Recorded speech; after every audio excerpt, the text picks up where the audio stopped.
Amari Cooper's a good wide receiver. He's not as good as Odell Beckham Jr. was when he left New York for Cleveland, though. Cooper may claim he's the best wide receiver in the league, but he struggled to garner that reputation on his own team, let alone across the NFL. Now, he moves to an offense that runs the ball incredibly frequently. In fact, the Browns were the only team in the NFL that ran the ball on more than 47% of their plays last season to finish the regular season with a losing record. I don't think Cooper is going to break out next season, especially if the Browns keep trotting Baker Mayfield onto the field, because if they don't land Deshaun, who will they have under center, since Baker Mayfield already pretty much thanked Cleveland for his time there?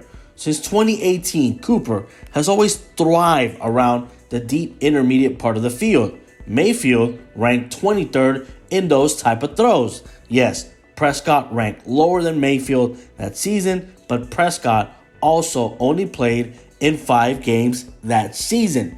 Basically, even in his best season, Mayfield isn't really all that great when throwing where Cooper thrives.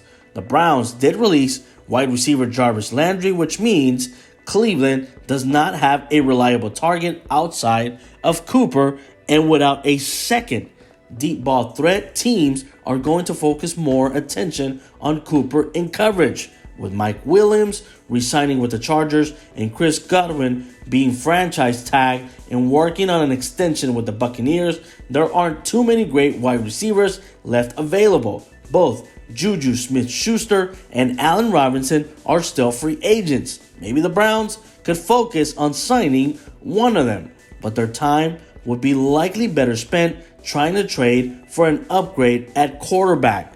I think the whole world knows that Baker Mayfield is not the guy. He had a good start, he showed some spark, but at the end of the day, he is not the quarterback that's going to lead Cleveland to the promised land as they've hoped for decades.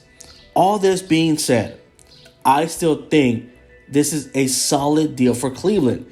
A 5th and a 6th, that's all for a guy who's fresh off an 865-yard and 8-touchdown season that was one of the worst of his career, and a 6th-rounder.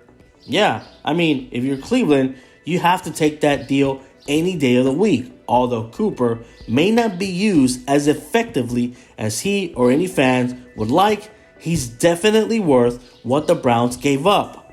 They took advantage of Dallas's awful cap situation and got their replacement for Odell Beckham Jr.